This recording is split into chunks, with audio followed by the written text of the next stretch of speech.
పొట్టి శ్రీరాములు 1901 మార్చి 16 ఆంధ్ర రాష్ట్రం ఏర్పాటు కొరకు ఆమరణ నిరాహార దీక్ష చేసి ప్రాణాలర్పించి అమరజీవి అయిన మహాపురుషుడు.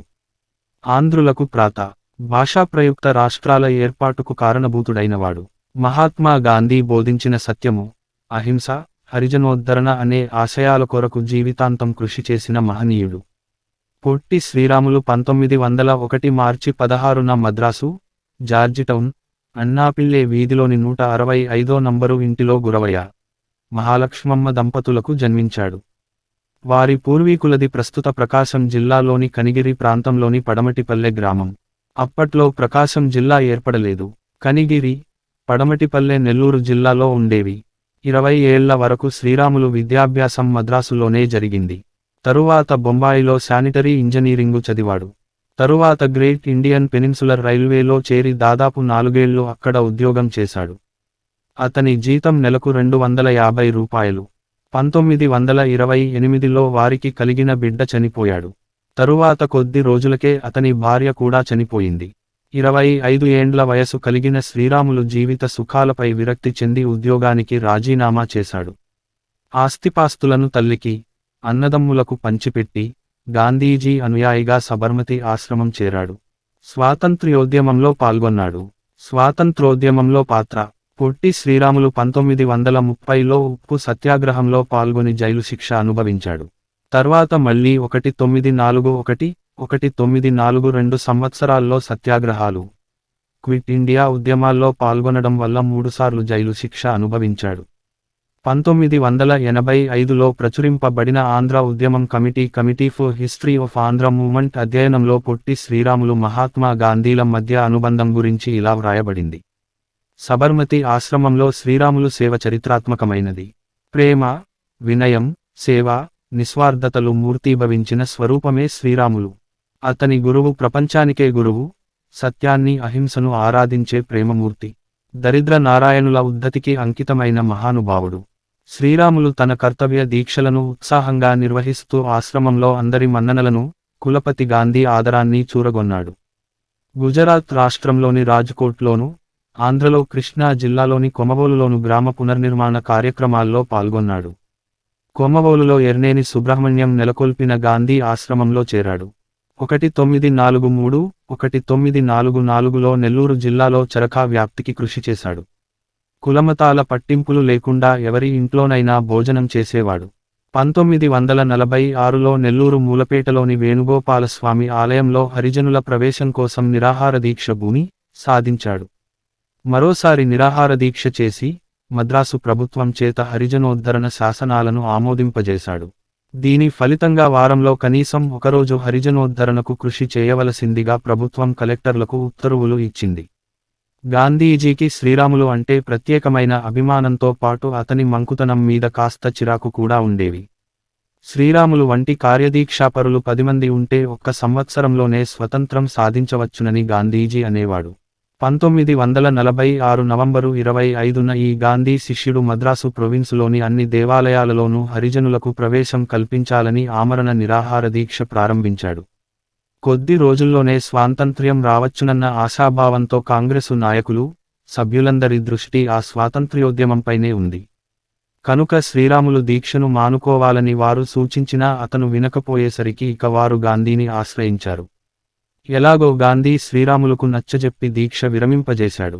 అప్పుడు మహాత్మా గాంధీ టంగుటూరి ప్రకాశంకు ఇలా వ్రాశాడు: అమ్మయ్య, శ్రీరాములు దీక్ష నువ్వు చెప్పినట్లు విరమించుకోవడం నాకు సంతోషం. దీక్షను మానుకొన్నాక నాకు అతను టెలిగ్రామ్ పంపాడు. అతను ఎంతో దీక్షాపరుడైన ఉద్యమకారుడైనా గాని కాస్త తిక్కమనిషి అక్సింట్రక్. 1952లో శ్రీరాములు దీక్ష మాన్పించడానికి గాంధీజీ జీవించి లేడు. ఉన్నాగాని ఆంధ్రోద్యమంపై అతనికున్న దృఢత్వం అచంచలమైనది. జీవితం చివరి దశలో నెల్లూరులో ఉంటూ హరిజనోద్ధరణకు కృషి చేశాడు. దీని గురించిన నినాదాలను అట్టలకు రాసి మెడకు వేలాడేసుకుని ప్రచారం చేసేవాడు. కాళ్లకు చెప్పులు, తలకు గొడుగు లేకుండా మండుటెండల్లో తిరుగుతూ ప్రచారం చేసే ఆయన్ను పిచ్చివాడనేవారు. ఆ పిచ్చివాడే ఆంధ్రుల చిరకాల స్వప్నమైన ప్రత్యేక రాష్ట్రాన్ని సాధించేందుకు ప్రాణత్యాగానికి పూనుకుని అమరజీవి అయ్యాడు. ఆంధ్రప్రదేశ్ పునర్వ్యవస్థీకరణ చట్టం 2014 మద్రాసు రాజధానిగా ఉండే ప్రత్యేక ఆంధ్ర రాష్ట్ర సాధన కొరకు మద్రాసులో 1952 అక్టోబర్ 19న బులుసు సాంబమూర్తి ఇంట్లో నిరాహార దీక్ష ప్రారంభించాడు. చాలా మామూలుగా ప్రారంభమైన దీక్ష క్రమంగా ప్రజల్లో అలజడి రేపింది. ఆంధ్ర కాంగ్రెసు కమిటీ మాత్రం దీక్షను సమర్థించలేదు. ప్రజలు మాత్రం శ్రీరాములుకు మద్దతుగా సమ్మెలు, ప్రదర్శనలు జరిపారు. ప్రభుత్వం మాత్రం రాష్ట్రం ఏర్పాటు దిశగా విస్పష్ట ప్రకటన చేయలేదు. రోజురోజుకు ఆరోగ్యం క్షీణిస్తూ ఉన్నా శ్రీరాములులో మనోధైర్యం మాత్రం మరింత పెరుగుతుండేది. తన ఆరోగ్యానికి ఏమీ ధోకాలేదని ఆయన ఉత్తరాల్లో పదే పదే చెప్పేవారు. నవంబరు 27వ తేదీ నాటికి శ్రీరాములు ఇంట్లోనే కొద్దిగా తిరుగుతూ అవసరాన్ని బట్టి మాట్లాడుతుండేవాడు. ఆ తర్వాత అతని ఆరోగ్యం క్రమంగా క్షీణించసాగింది. వార్తాపత్రికల్లో ఆయన ఆరోగ్యంపై ఆందోళన వ్యక్తమయ్యేది. డాక్టర్లు వచ్చి రక్త పరీక్షలు కూడా చేశారు. నిద్రపోయే సమయంలో తప్పితే ఆయనకు ఎల్లప్పుడూ నోట్లో లాలాజలం కారుతుండేది. నిమిషానికి చొంగ కారుతుండేది. తరచూ వాంతులు అయ్యేవి. ఎక్కిళ్ళు, తుమ్ములు వచ్చేవి. అప్పటికే ఆయన అలసిపోవడం, పైగా వాంతులు, తుమ్ములతో మరింత కష్టంగా ఉండేది.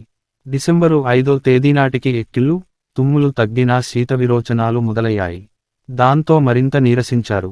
శిబిరంలోని అందరూ గాబరాపడ్డారు. నిరాహార దీక్షకు కూర్చునే ముందే ఆయన రోజుకు 3 సార్లు నీటిలో నిమ్మకాయరసం, కొంచెం తేనె కలిపి తీసుకుంటానని ప్రకటించారు. ఇప్పుడు అవి కూడా వాంతులు అయిపోయేవి. కొన్ని సందర్భాల్లో నెత్తురు పడ్డది.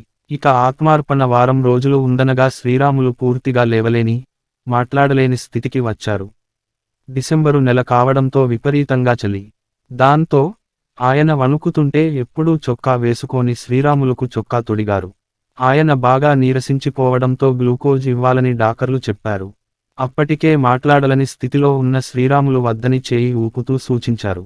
ఉద్యమం ఉధృతం కావడం, ప్రభుత్వం స్పందించకపోవడం. ఆయన రోజురోజుకు నీరసం కావడంతో ఓ రోజు బులుసు సాంబమూర్తి, నరసింహలతో మాట్లాడారు. క్రమక్రమంగా దేహం బలహీనం అయి, స్పృహ తప్పిపోయినా దీక్ష నిర్విఘ్నంగా కొనసాగాలని కోరుకొన్నారు.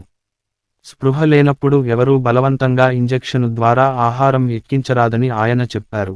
అప్పటికే రాష్ట్రంలో జరుగుతున్న అల్లరును ఆయన వ్యతిరేకించారు. ఆఖరు రోజు డిసెంబర్ 15 శ్రీరాములు ఆత్మార్పణ రోజు. ఉదయం నుంచే ఆయన స్పృహలో లేరు. కళ్ళు తెరిచారు. అంతలోనే మూతలు పడపోయేవి. చేతులు కదిపేందుకు కూడా శక్తి లేదు. 15.8 కేజీలు బరువు తగ్గారు. నాడి కదలిక, శ్వాసతీరుల్లో మార్పు వచ్చింది. 16 గంటలపాటు మూత్రం స్తంభించింది. నోటి మాట కష్టమైంది. అప్పుడప్పుడు అపస్మారకంలోకి వెళ్లేవారు. సందర్శకులను నిలిపివేశారు. సాయంత్రం వచ్చిన ప్రకృతి చికిత్సకులు వేగిరాజు కృష్ణమరాజు, ఆయన సతీమణులతో మాట్లాడలేకపోయినా చిరునవ్వుతో స్వాగతం పలికారు. అప్పటి నుంచి క్రమంగా శరీరం చల్లబడిపోయింది. రాత్రి 11.23 గంటలకు పొట్టి శ్రీరాములు ఆంధ్రరాష్ట్రం కోసం తనను తాను బలిదానం చేసుకున్నాడు. పొట్టి శ్రీరాములు గారు చనిపోయేటప్పటి ఇంటి ముందు గోడమీద బొగ్గుతో పొట్టి శ్రీరాములను పొట్టన పెట్టుకున్న రాజాజీని ఉరితీయాలి అని రాశారు. ఆంధ్ర రాష్ట్రం వచ్చేవరకు అది ఎవరూ చెరపలేదు. అప్పట్లో మనం మద్రాసు ఉమ్మడి రాష్ట్రంలోనే ఉంటున్నాం. ప్రకాశం పంతులు గారు ముఖ్యమంత్రిగా పనిచేసి రాజాజీ రాజకీయానికి, తన అహంకారానికి పదవీచ్యుతుడయ్యాడు. తెలుగువారంటే ఆరంభ శూరులు మాత్రమేనని పుకారు పుట్టించారు. తమిళుల హేళనలు దౌర్జన్యాలు మితిమీరినా మనల్ని తెలుగువారు అని కాకుండా మద్రాసీయులు అనే పిలిచేవారు. స్వాతంత్ర్యం వచ్చాక కూడా మనకు గుర్తింపు లేదు. మద్రాసు మొదలు తంజావూరు వరకు తెలుగువారితో నిండిపోయింది. కానీ తెలుగుకు ప్రాధాన్యత లేదు. 1952 వచ్చిన ఆంధ్రావాళ్లంటే తెలియదు మద్రాసు వాళ్లమే మొత్తం ప్రపంచానికి. ఈ బాధ భరించలేక స్వామి సీతారాం అనే ఆయన గుంటూరులో ఆమరణ నిరాహార దీక్ష చేపట్టారు. రాజాజీ ప్రభుత్వం శిబిరాన్ని అణిచివేసి సీతారాం దీక్షను భగ్నం చేసింది. పైగా తెలుగువారు ఆరంభశూరులు అని మళ్లీ హేళన చేసింది. దిగమింగుకోలేని ఈ అవమానానికి పొట్టి శ్రీరాములు గారు స్పందించారు. సర్కార్ ఎక్స్ప్రెస్ లో గుడివాడలో ఎక్కి మద్రాసులో దిగి బులుసు సాంబమూర్తి గారి ఇంట దీక్ష ప్రారంభించారు. రాజాజీ కోపంతో ఊగిపోయాడు. రాష్ట్రాన్ని ముక్కలు కానివ్వను అని సవాల్ చేశారు. ఎవరైనా కాంగ్రెస్ వారు ఆ వైపుకు వెళ్లారా వారి అంతు చూస్తానన్నారు. దీనితో కాంగ్రెస్ వాడైన పొట్టి శ్రీరాములు ఒంటరివాడైపోయాడు. ఎర్నేని సాధు సుబ్రహ్మణ్యం తప్ప ఆయన వెంట ఎవరూ లేరు. అయినా తన దీక్షను పొట్టి శ్రీరాములు వదల్లేదు. 9వ రోజు నెహ్రూకి తెలిసి రాజాజీకి ఫోన్ చేశారు. అవన్నీ ఉడత ఊపులేనని తాను అణిచివేస్తానని రాజాజీ నెహ్రూకు నమ్మబలికారు. తెలుగువారు లక్షల మంది ఉన్న మద్రాసు నగరంలో ఆదరణ లభిస్తుందని అనుకుంటే ఒక్కరూ అటువైపు రాలేదు. అది తెలుగువారి ఐక్యత సమస్య కాంగ్రెస్ది కాదని, తెలుగువారి ఆత్మగౌరవం కోసమని గ్రహించటంలో అంతా రాజాజీ బుట్టలో పడ్డారు. తెలుగు నాయకులంతా ముఖం చాటేశారు. 58 రోజులు ఒక మనిషి ఆహారం తీసుకోకుండా దీక్ష చేస్తుంటే ఏ తెలుగువారికి జాలి దయ కలగలేదు. టంగుటూరి ప్రకాశం పంతులుగారు రాజాజీకి వ్యతిరేకం గనుక ఆయన వెళ్లి మద్దతు ప్రకటించి వెళ్లారు. కేవలం తన బాధనంతా మిత్రులకు లేఖల్లో వెళ్లబోసుకున్నారు పొట్టి శ్రీరాములు. వారిలో ముఖ్యులు సాధు సుబ్రహ్మణ్యం గారి అల్లుడు ముసునూరి భాస్కరరావు, కూరాళ్ల భుజంగం తదితరులు. పొట్టి శ్రీరాములు శారీరక స్థితి నిరాహారంతో ఎప్పుడో అదుపు తప్పింది. ఆ బాధ భరించలేక ఆయన గావుకేకలు పెట్టేవారు. పేగులు పుండ్లుపడి పురుగుల నోటి వెంట వచ్చేవి. కళ్ళు చెవులు నుంచి కూడా వచ్చేవి. జీర్ణ వ్యవస్థ తిరగబడి మలం కూడా నోటినుంచి వచ్చేది. వర్ణించటానికి వీలులేనంత దారుణమైన శారీరక దాష్టీకంతో నిండుకుండ వంటి శ్రీరాములు నిర్జీవుడవ్యటానికి 58 రోజులు పట్టింది. ఎంత దారుణమరణ వేదన అనుభవించి తెలుగువారి కోసం ఆయన అసువులు బాసారో చెప్పటానికి మాటలే లేవు. ఇక మరణించాక మరీ దారుణం ఎదురైంది. తెలుగువారి హీనదీన హైన్య చాతకానితనం ఎటువంటిదంటే ఆయన శవాన్ని ముట్టుకోవడానికి కూడా నలుగురు తెలుగువాళ్లు రాలేదు. ఆయన మన తెలుగువారి కోసమే చనిపోయారని తెలిసినా కూడా స్పందించలేదు. చివరి వరకు దీక్షలో తోడుగా ఉన్న సాధు సుబ్రహ్మణ్యం కనీసం మన గుడివాడ వాళ్లవైనా సహాయం అడిగి శవదహనం చేద్దామని ఆశయాన్ని చంపుకుని వ్యక్తిగత భిక్షగాడిగా గుడివాడకు చెందిన సినీగాయకుడు ఘంటసాల దగ్గరకు వెళ్లి విషయానికి చెప్పి మన గుడివాడ నుండి వచ్చాడు గనుక మనమైనా సాగనంపుదాం అని ఒప్పించి తెచ్చారు. ఘంటసాల వెంట మోపర్రు దాసు అనే కళాకారుడు నేను గుడివాడ వాడినే కదా నేను వస్తానని వచ్చారు.